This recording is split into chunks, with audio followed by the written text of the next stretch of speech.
Existem várias doenças que não são visíveis de imediato, mas estão presentes em nosso meio. A fibrose cística, ou mucoviscidose, é uma dessas doenças, caracterizada por impactar a expectativa de vida e qualidade de vida dos pacientes. Neste documentário, vamos saber mais sobre fibrose cística, explicando o que é, como afeta as pessoas e como os avanços científicos estão mudando o curso da doença e beneficiando muitos pacientes. Fibrose cística é uma doença genética que afeta várias glândulas do organismo e essas glândulas produzem secreções espessas. Essas glândulas estão localizadas em vários órgãos do corpo, o intestino, o pulmão, e essas secreções espessas ficam aprisionadas e vão causar uma série de manifestações clínicas nessas pessoas. A fibrose cística é uma doença genética causada por mutações no gene CFTR. CFTR é o gene que codifica uma proteína de mesmo nome e essa proteína é que está alterada na fibrose cística. Então, quando se fala dessa síndrome CFTR ou da doença do CFTR, nada mais estamos falando do que da própria fibrose cística, de uma alteração na função dessa proteína. A fibrose cística é uma doença multissistêmica, ou seja, que afeta vários órgãos. A mutação genética que causa a doença resulta na produção de muco espesso e pegajoso. Esse muco obstrui e danifica os pulmões, o pâncreas, o intestino e outros órgãos. Por que a gente diz que a fibrose cística é uma doença multissistêmica? Como disse, o defeito que acontece nos pacientes que têm fibrose cística está numa proteína que faz o papel de canal de sais. Se esse canal não funciona ou funciona mal, ele vai alterar todas as secreções do nosso organismo. O suor, a secreção de muco na via respiratória, a secreção de muco no tubo digestivo, as secreções nos mucos do cérvix uterino da mulher, nos dutos deferentes, nos canais pancreáticos, nos dutos biliares, em todos esses sítios, as secreções vão ser mais espessas e vão levar e favorecer obstruções. Obstrução gera inflamação, inflamação favorece fibrose, que é o que acontece então nesses vários órgãos. Na glândula do suor, o que acontece é que o mau funcionamento ou não funcionamento dessa proteína de canal, que é a CFTR, favorece a geração de um suor muito salgado. Então, como o defeito se expressa em vários órgãos e sistemas do nosso organismo, ele é uma doença que acomete todo o nosso organismo. Por isso, chamado de uma doença multissistêmica.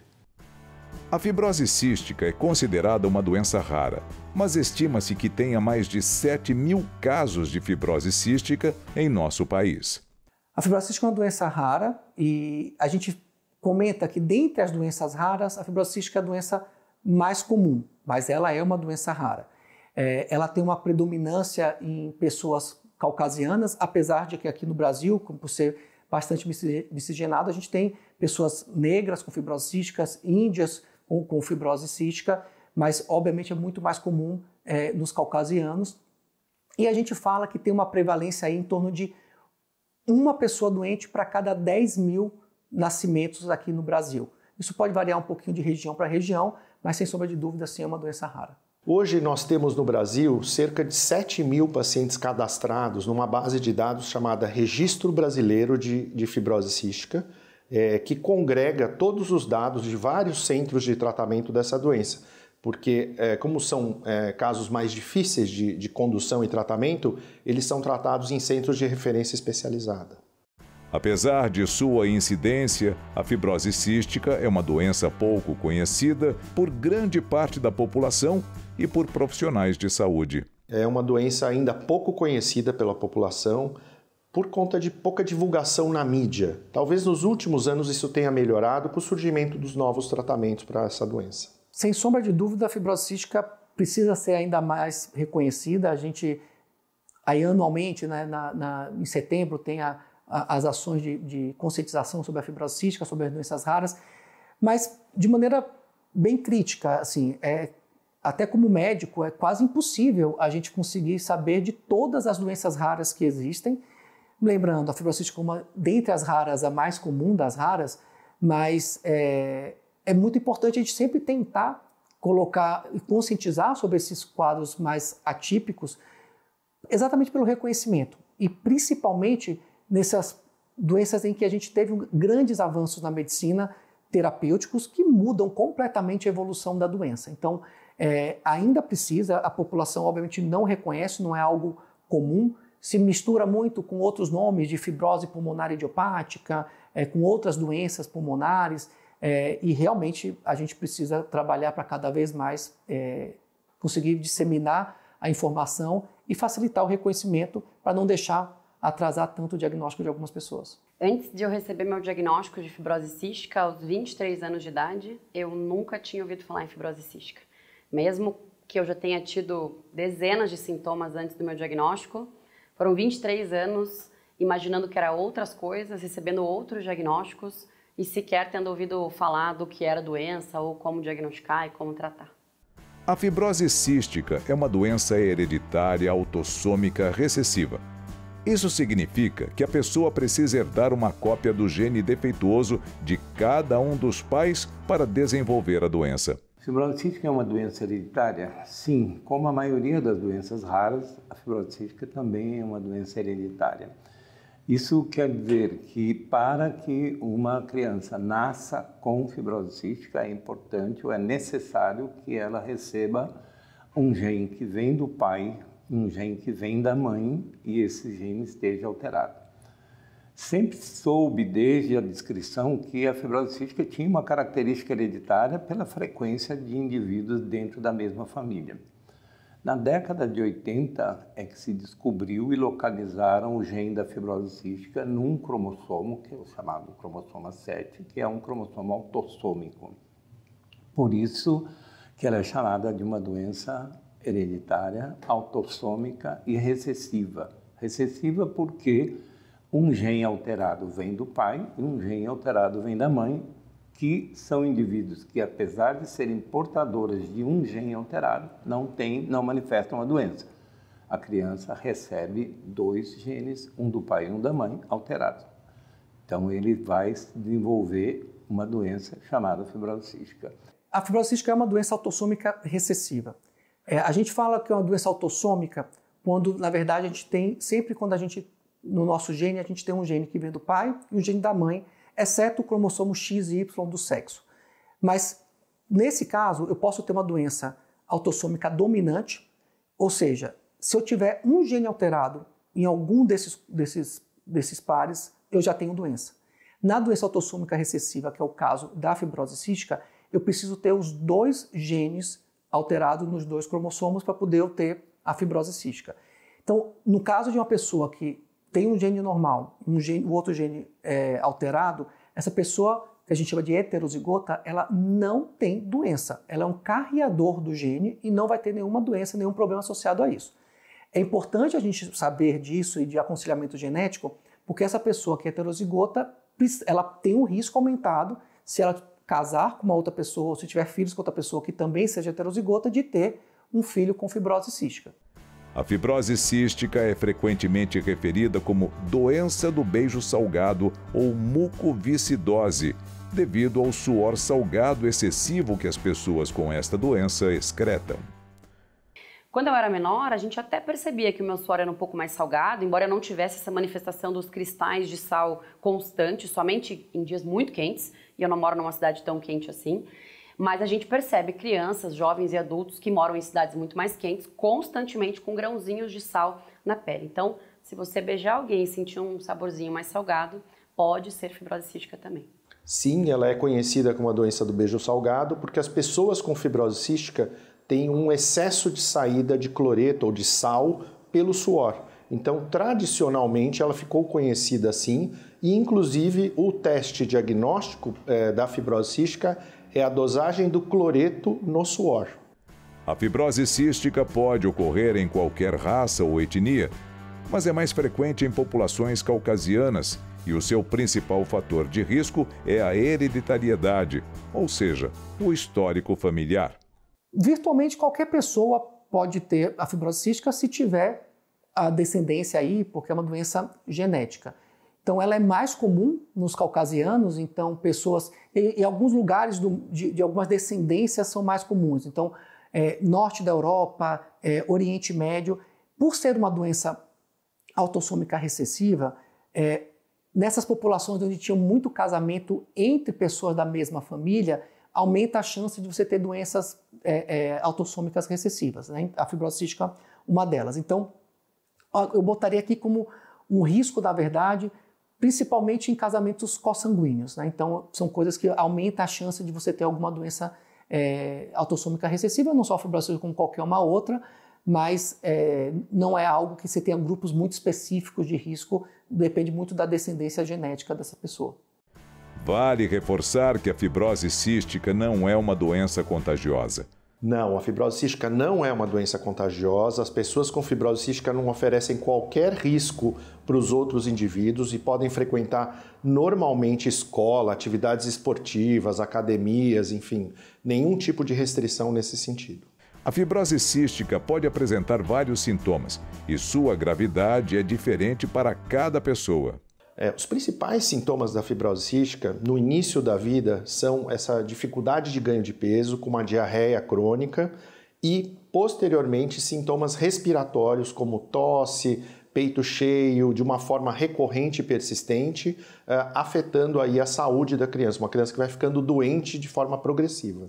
Eu procurei ajuda médica, na verdade, minha mãe procurou, né? Meus pais procuraram desde o meu nascimento.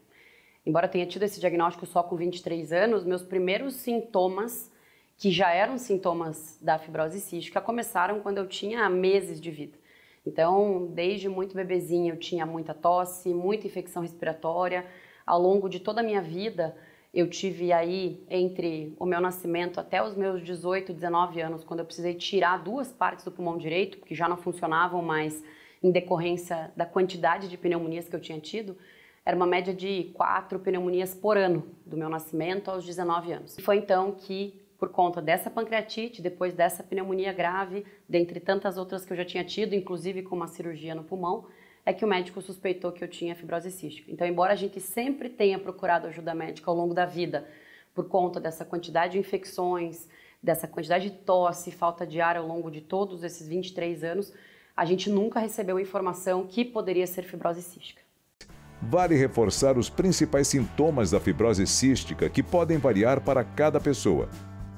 Pele, suor de sabor muito salgado. Tosse persistente, muitas vezes com catarro. Infecções pulmonares frequentes, como pneumonia e bronquite. Chiados no peito ou falta de fôlego. Baixo crescimento ou pouco ganho de peso, apesar de bom apetite. Diarreia. Surgimento de pólipos nasais, baquetamento digital, alongamento e arredondamento na ponta dos dedos.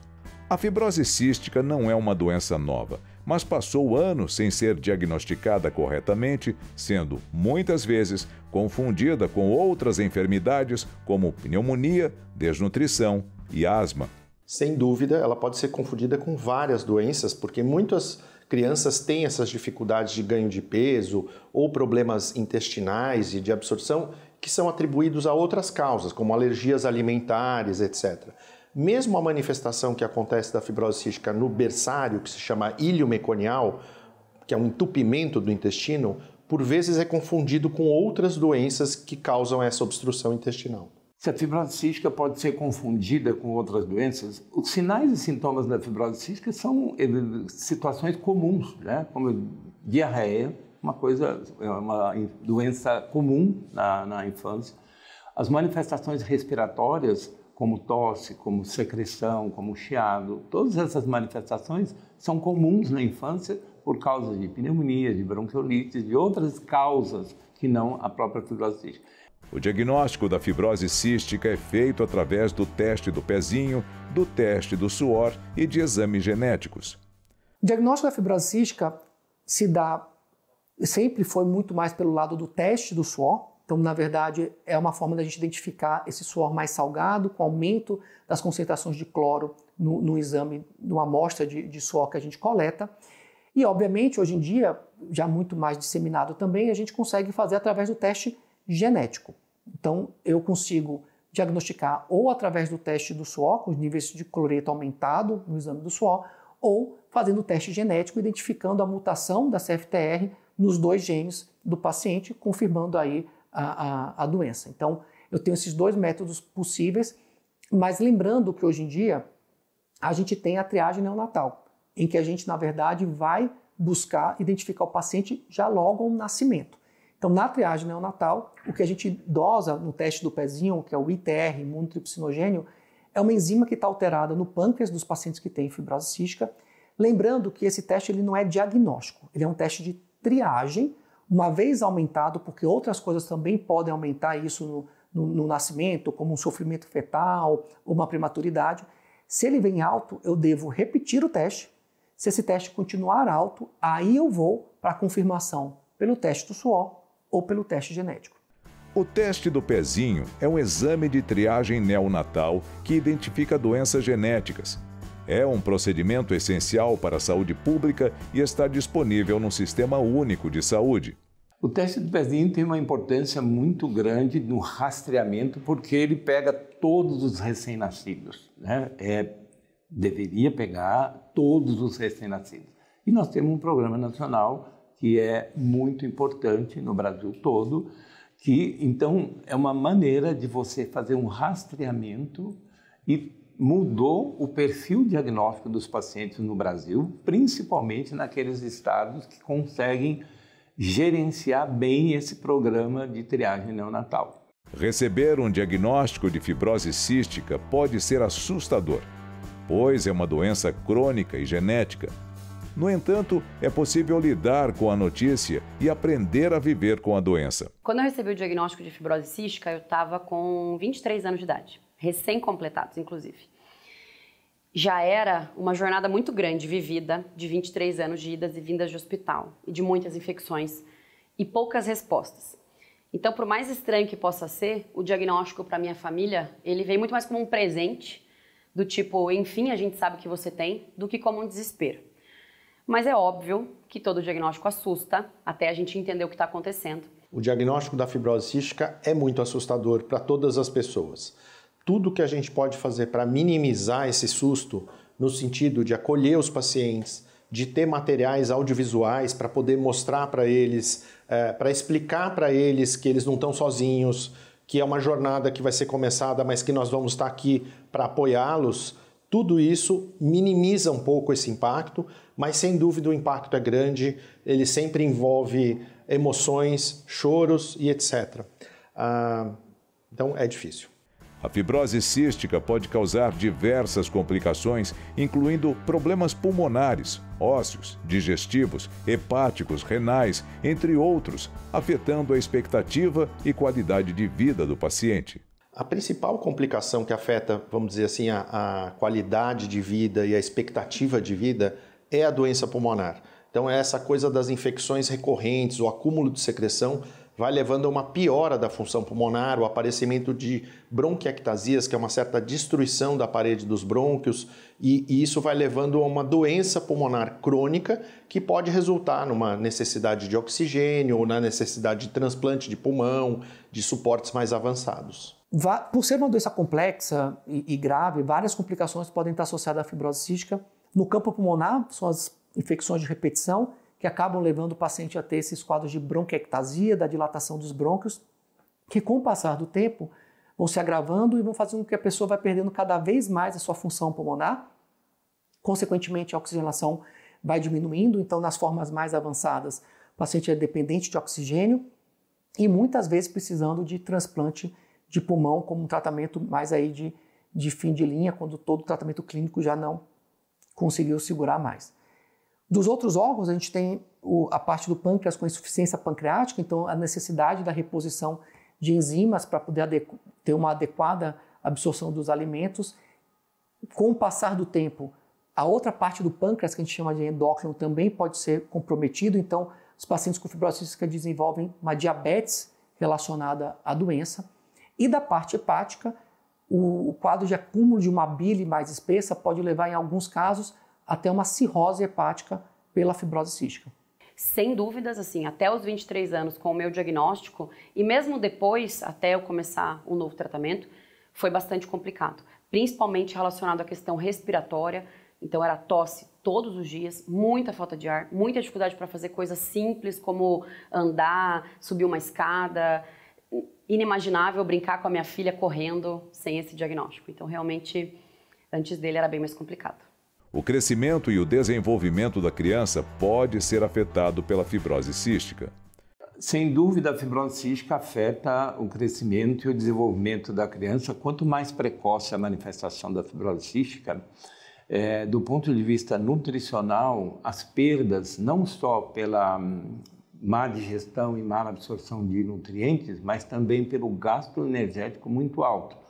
Eles precisam consumir muita energia para tossir, para produzir secreções, para combater infecção, para combater inflamação, né? Então, são vários fatores que contribuem para o retardo do ganho de peso, da evolução, do crescimento, da maturação sexual desses pacientes. Se o diagnóstico for precoce, a intervenção for precoce, isso pode ser atenuado e controlado ao longo do tempo. A fibrose cística requer um tratamento multidisciplinar com uma equipe de profissionais de saúde. A fibrose cística é um modelo de atenção multidisciplinar para uma doença crônica. Sem dúvida, é impossível um médico de uma única especialidade cobrir todas as áreas que precisam ser observadas e atendidas de necessidades das pessoas com fibrose cística. Então, hoje não é possível trabalhar com pessoas com fibrose cística sem ter uma equipe multidisciplinar. Ainda não existe cura para a fibrose cística. Não, ainda não existe uma cura definitiva para a fibrose cística. Isso é uma busca incessante. A descoberta do gene da fibrose cística trouxe um pouco essa ideia de que seria possível corrigir essa alteração genética, mas isso até hoje nunca foi obtido, nunca se conseguiu. Apesar de não existir cura para a fibrose cística, existem abordagens de tratamentos com uma combinação de medicamentos, dieta e fisioterapia. O objetivo é aliviar os sintomas, prevenir complicações e melhorar a qualidade de vida do paciente. As principais abordagens de tratamento da fibrose cística incluem o uso das enzimas pancreáticas para melhorar a absorção dos alimentos para as pessoas que têm a insuficiência pancreática, que são 85% dos pacientes com fibrose cística, e alguns tratamentos no sentido de minimizar a doença pulmonar, que são medicamentos para fluidificar as secreções e medidas para tirar essas secreções dos pulmões, como a fisioterapia respiratória, além do uso dos antibióticos para tratar as infecções pulmonares que esses indivíduos têm. A gente sempre tratou na fibrose cística a consequência do problema. Então, o muco está mais espesso, vamos dar um remédio para dissolver o muco. Está com infecção, vamos dar um antibiótico. Está inflamado, vamos dar um anti-inflamatório. A gente nunca conseguiu endereçar a causa do problema, que era a proteína da CFTR não funcionante.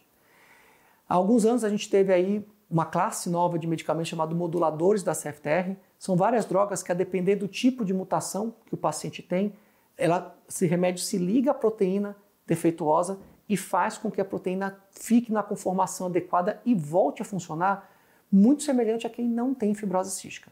Com o uso dos moduladores, a gente não tem ainda a cura da doença, mas a gente tem hoje a expectativa de que, a partir do início da terapia com os moduladores, a doença melhore e estabilize num grau que possibilite uma melhor qualidade de vida para eles. Antes do meu diagnóstico, o tratamento que eu tinha era basicamente para solucionar um pouco desses sintomas respiratórios. Bombinha, corticoide, antibiótico e infecções mais graves.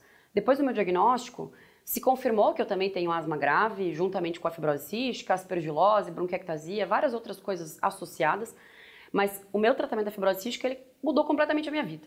Então eu comecei com fisioterapia respiratória, para justamente fazer com que esse pulmão fique limpo, atividade física para aumentar a capacidade respiratória, uso de corticoide quando necessário, obviamente, antibiótico e também alguns medicamentos anti-inflamatórios para cuidar dessa saúde desse pulmão, suplemento vitamínico, porque também a nutrição é extremamente importante, inclusive para a nossa condição respiratória.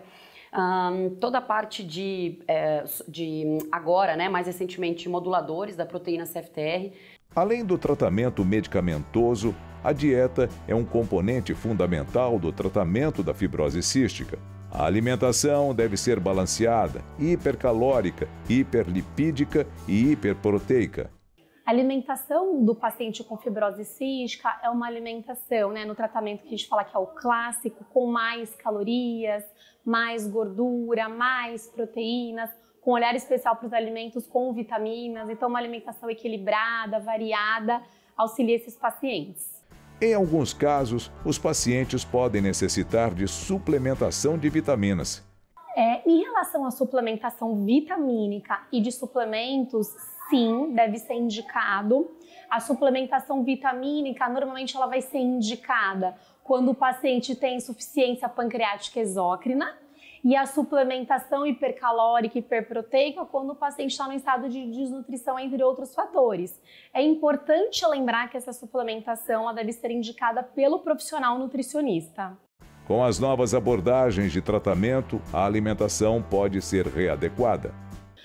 Nós estamos em um novo momento na fibrose cística que os pacientes estão recebendo uma medicação, alguns pacientes específicos. Então, esses moduladores é como se voltasse a funcionar o que está defeituoso nesses pacientes, tá? Que é um canal importante. Então, precisa readequar a alimentação. Então, nós vamos dar as calorias, as proteínas e gorduras de forma individual, vai de acordo com a necessidade de cada paciente.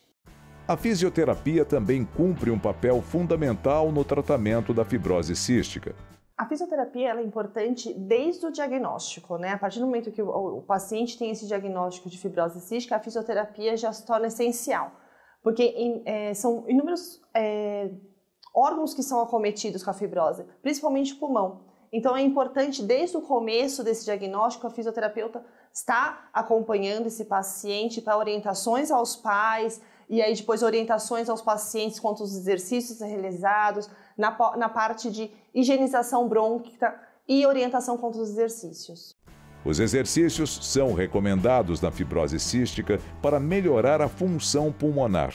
Os exercícios são recomendados porque, através desses exercícios, eu vou conseguir mobilizar secreções, e fazer com que elas sejam expelidas mais facilmente. E também, e se eu for pensar na parte de alongamento, atividade física, também é importante para esse paciente que vai ter uma perda de massa muscular, uma deficiência nessa nutrição. Então, o exercício físico, tanto para a parte respiratória quanto para a parte motora, é essencial. A prática regular de atividade física é fundamental para pessoas com fibrose cística. Os exercícios eles devem ser realizados diariamente. E também, de acordo com o quadro clínico do paciente, isso pode ser de 1 a 2 vezes por dia, que é importante. Porque se ele está numa fase um pouco mais secretiva, quanto mais exercícios eu fizer realizar com esse paciente, vai ser melhor. A adesão ao tratamento da fibrose cística é crucial para melhorar a qualidade de vida dos pacientes e retardar a progressão da doença. Não basta a gente ter um tratamento adequado se o paciente não fizer. E aqui, como qualquer doença crônica, é muito difícil o paciente seguir ao pé da letra e fazer o remédio direitinho, mas é preciso. Então esse é um trabalho muito importante de conscientização, de educação em saúde que a gente faz com os pacientes, para que ele entenda o porquê que ele está fazendo aqueles medicamentos, para que ele possa ter uma adesão adequada. Infelizmente, a gente vê números, às vezes, de taxas de adesão entre 30% a 50%, muito baixas para alguns tratamentos, porque são tratamentos que demandam tempo de ficar fazendo inalações, de ficar fazendo fisioterapia, mas é muito importante que a gente oriente o paciente da importância de fazer isso, porque, na verdade, é um investimento para a vida deles, não é uma perda de tempo. Ele está investindo para conseguir ficar bem, ele precisa fazer aqueles tratamentos. A ajuda psicológica é importante no tratamento da fibrose cística, tanto para os pacientes quanto para seus familiares. Sem dúvida, o auxílio psicológico para os pacientes e seus familiares muitas vezes é necessário. Frente às dificuldades do paciente em lidar com o seu cotidiano, com seus enfrentamentos em relação à fibrose cística, e os familiares. Quanto mais harmônico for a convivência com uma doença crônica que demanda várias atividades extras da rotina diária para o paciente e o familiar, muitas vezes demanda de um suporte profissional específico, que seria da área de psicologia. Eu fiz acompanhamento com terapeuta durante um bom tempo da minha vida, sempre foi muito importante, é muito importante, tanto para eu entender o que é a Verônica que convive com a fibrose cística, como que eu lido com essas questões todas de saúde, com essa montanha russa de sintoma e complicação, e também como é que é essa Verônica que também trabalha com isso, para como é que eu gerencio essa emoção de lidar com aquilo que eu tenho todos os dias e como é que eu consigo fazer essa suspensão do eu, o que é a Verônica que está ajudando as pessoas com UFC, o que é a Verônica que convive com UFC. Então é fundamental que as pessoas façam, inclusive seus próprios familiares. A família desempenha um papel crucial no tratamento da fibrose cística. No tratamento da fibrose cística, a família é muito importante, principalmente para nós que somos pediatras. Então, nós que cuidamos de crianças pequenas, sabemos quão importante é ter uma família ativa, porque as crianças, muitas vezes, nessa fase, eles não são capazes de resolver o seu próprio tratamento. No entanto, essa participação da família, apesar dela ser muito importante, quando vamos entrando na adolescência, tem um momento em que a gente começa a ter uma transferência de responsabilidades e às vezes é difícil frear a família no sentido de transferir essa responsabilidade, e isso acho que todos que têm filhos já experimentaram isso, que na adolescência a gente tem alguns atritos nesse sentido e não é diferente em relação ao tratamento na fibrose cística.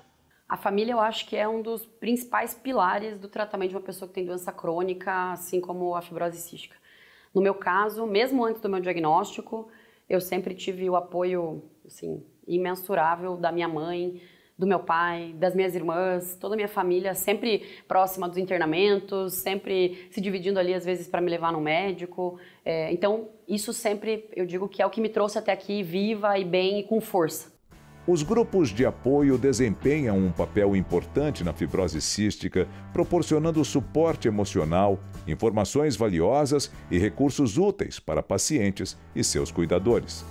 Sem dúvida, a existência de associações, historicamente na fibrose cística, inúmeras associações de pais, tanto nos Estados Unidos quanto na Europa, em vários outros países, foi fundamental para políticas públicas, para estabelecimento de políticas públicas voltadas para a doença. No Brasil, historicamente também, nós temos uma Associação Brasileira de Pais e Familiares para assistência aos pacientes, nós temos várias associações regionais e nós temos ONGs que são extremamente ativas e muito importantes para políticas públicas, para esclarecimento dos familiares. Sem dúvida, a importância é fundamental. No Brasil, existem vários centros de referência no tratamento de fibrose cística, inclusive ambulatórios para adultos. Existem diversos centros de referência para atender pessoas com fibrose cística no Brasil. Eu diria que a fibrose cística é uma das doenças que o atendimento é um dos mais organizados no Brasil. Eu diria mais, a gente tem cerca de 50 centros de referência no país inteiro. A maior parte deles está no estado de São Paulo, que é também onde tem o maior contingente de pacientes, mas há centros de referência especializados em praticamente todos os estados brasileiros, acho que um ou outro estado ainda não tem isso, e eles são muito importantes, dada a complexidade da doença e a necessidade desse atendimento multidisciplinar e organizado. O segmento do paciente adulto é muito parecido com o da criança, a gente tem um acompanhamento regular com a equipe multiprofissional. Obviamente a gente vai respeitando um pouco as particularidades da vida adulta, então de tentar encaixar aí as coisas dentro da vida de uma pessoa com trabalho, de constituir família. E algo muito importante nos ambulatórios de adulto que a gente faz é muito até essa questão do empoderamento do tratamento do paciente, para a autonomia do indivíduo. Porque, querendo ou não, na toda a evolução da pediatria, a família tem um papel muito forte no tratamento da criança e, claro que a pediatria já vai tentando fazer isso na adolescência, desse apoio, mas é um momento muito crítico na adolescência em relação à autonomia de querer fazer o tratamento. Às vezes, muitos pacientes largam o tratamento nesse período e a gente volta na vida adulta tentando que ele tenha esse entendimento da doença, da importância de fazer o tratamento, da importância do segmento adequado aí nas visitas de acompanhamento e na realização dos exames. Pacientes com fibrose cística podem engravidar. A fibrose cística pode diminuir as chances de concepção, mas existem opções de tratamento que podem facilitar a gravidez. As mulheres com fibrose cística, elas têm uma fertilidade um pouco reduzida, mas elas têm potencial de engravidar sim. E isso é um dos trabalhos que a gente faz com as adolescentes, no sentido de orientar quanto a esse risco da gravidez, porque ele existe, e nesse horizonte de melhora da sobrevida e da doença desses pacientes com os novos medicamentos da fibrose cística, o número de pessoas com fibrose cística que estão engravidando aumentou demais. Há alguns países que relatam uma verdadeira epidemia de gravidezes entre as pacientes com fibrose cística que estão melhorando da sua doença. Os avanços da medicina têm melhorado a qualidade de vida dos pacientes com fibrose cística, mas a jornada ainda é árdua. A jornada de uma pessoa que tem fibrose cística tende a ser bem difícil, porque você precisa fazer várias etapas de tratamento todos os dias, inalação, fisioterapia, atividade física, tomar medicamento. Ela é única, cada um tem a sua, e no meu caso ela foi bem complicada, inclusive antes do meu diagnóstico, e depois do diagnóstico para conseguir encaixar tudo isso na vida. É uma jornada difícil, é uma jornada que às vezes traz uma ansiedade, uma angústia de saber que eu tenho uma doença que pode diminuir minha expectativa de vida. Claro que a gente tem mudado isso com os novos tratamentos, mas é difícil e a gente precisa, obviamente, estar ali para apoiar não só da parte médica, mas até também da parte psicológica nesse acompanhamento. A relação médico-paciente é fundamental no tratamento de fibrose cística. A relação médico-paciente é um aspecto fundamental no tratamento de qualquer doença crônica e de evolução longa, porque vai se desenvolver uma relação de anos de acompanhamento desse paciente. E é preciso que o paciente reconheça no médico um parceiro de tratamento, um indivíduo que seja um ponto de apoio no seu tratamento e não alguém que julga se ele está fazendo o tratamento direito ou não, mas aquele que o ajuda a organizar o seu tratamento, o seu cuidado à saúde, porque essa doença é de longa evolução. A fibrose cística merece mais divulgação para que mais pessoas sejam diagnosticadas precocemente e tenham uma vida melhor. Por isso, se você quiser saber mais sobre fibrose cística, procure um núcleo de saúde de sua cidade. Mas já anote algumas dicas. Instituto Unidos pela Vida, unidospelavida.org.br. Instituto da Criança do Hospital das Clínicas da Faculdade de Medicina da USP, icr.usp.br/centro-de-referência. Com os avanços da medicina, a fibrose cística deixou de ser uma sentença de morte. Sem dúvida, hoje, receber um diagnóstico de fibrose cística não é uma sentença de morte. É claro que é uma sentença de que vamos ter que tratar dessa pessoa, que ela vai ter que encontrar o médico e fazer os tratamentos indicados, mas eu diria que hoje há muita esperança. Esses novos medicamentos da fibrose cística, eles estão transformando completamente o cenário e hoje nós acreditamos que os indivíduos que vão receber esses tratamentos, eles vão viver tanto como uma pessoa que não tem fibrose cística. Eles vão ter que conviver com aquela patologia, com aquela doença, tomando os seus remédios, mas eles vão ficar velhinhos, eles vão ter família, eles vão ter filhos. Como vimos, a fibrose cística é uma doença que representa um desafio contínuo, frequentemente imperceptível ao público em geral, mas extremamente real para os indivíduos afetados. Felizmente, os avanços no campo da medicina têm transformado significativamente esta realidade, proporcionando aos pacientes oportunidades de alcançar uma vida longa e com qualidade.